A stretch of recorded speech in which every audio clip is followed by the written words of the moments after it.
मित्रों नमस्कार। आज मैं मध्य प्रदेश के हाउसिंग बोर्ड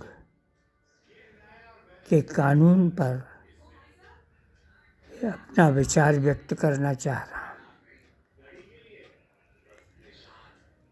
मध्य प्रदेश का हाउसिंग बोर्ड का कानून सन 1973 में बना और उसके पश्चात कुछ दिनों के बाद प्रेसिडेंट ऑफ इंडिया ने उसको स्वीकृति यानी असेंट दे दी। कानून तो बन गया है, लेकिन कानून के बाद लगभग 1 साल के दरमियान उसके नियम या रूल नहीं बने।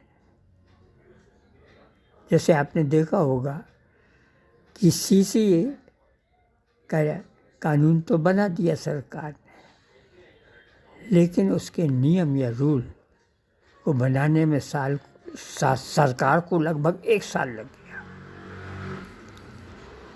तो जब रूल नहीं बना हाउसिंग बोर्ड एक्ट की धारा 102 के तहत, तो फिर जब नियम नहीं बनेगा तो धारा 103 के तहत उसको रेगुलेट कैसे किया जा सकता है। लेकिन ऐसा काम हो रहा है पिछले 52 वर्षों से। इस कार्रवाई को मध्य प्रदेश के हाई कोर्ट ने संज्ञान नहीं लिया और आज तक मध्य प्रदेश का हाई कोर्ट स्वयं को अपनी अलग सरकार समझता है और हाउसिंग बोर्ड में अपने वित्त धारा के, जिसका मेरा अनुमान है कि वो 6वां अध्याय है, उसके तहत उन्होंने वित्त नियमों को रेगुलेट भी नहीं किया, क्योंकि जब रूल ही नहीं बना तो रेगुलेट कैसे करोगे। और उन्होंने अपना अलग से एक चालान बना लिया। चालान तो सरकार बनाती है, हाउसिंग बोर्ड को अधिकार ही नहीं है, और सब ये बगैर नियम के बने हुए हैं।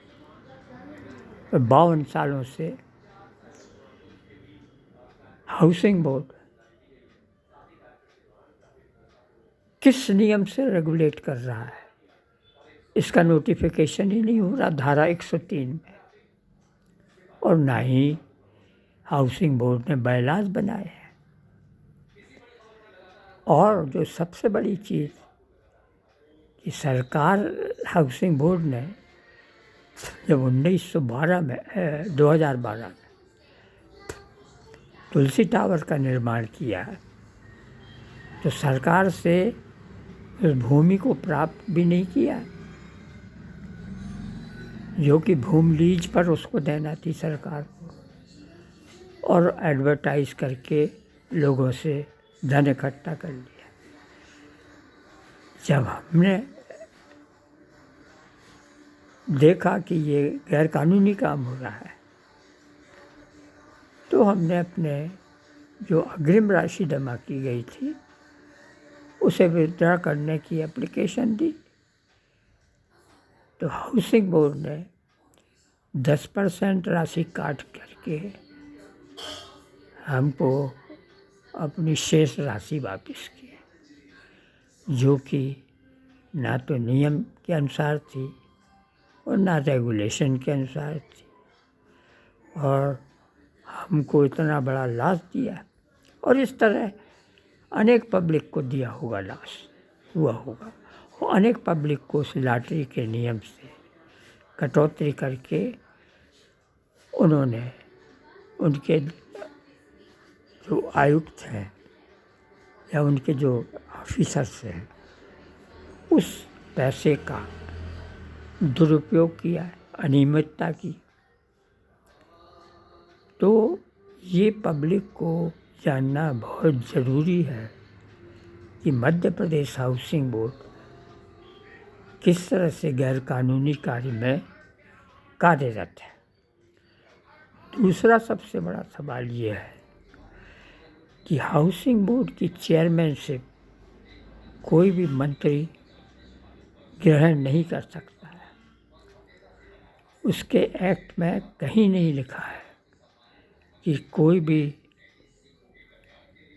आवास विभाग का मंत्री हाउसिंग बोर्ड का चेयरमैन होगा। ये दूसरा वीडियो है जो मध्य प्रदेश के निवासियों के हित में, जिन्होंने हाउसिंग बोर्ड से संपत्ति खरीदी है और जिनके आज भी अदालतों में केस लंबित हैं। तो जब इसके नियम ही नहीं बने तो ये रेगुलेट कैसे कर रहा है? ये तो अपनी खुद की सरकार बन गया है। इसके जो भी सालाना बजट या सालाना जो इसकी गतिविधियां हैं, इसको ये सीधे विधानसभा में प्रस्तुत करता है।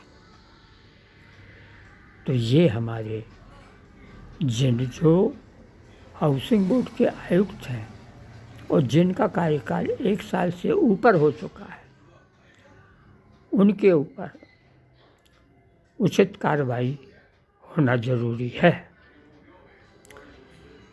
मैं इस वीडियो पर जो अपना वक्तव्य दे रहा हूँ, ये कानून के तहत और कानून के अनुसार है।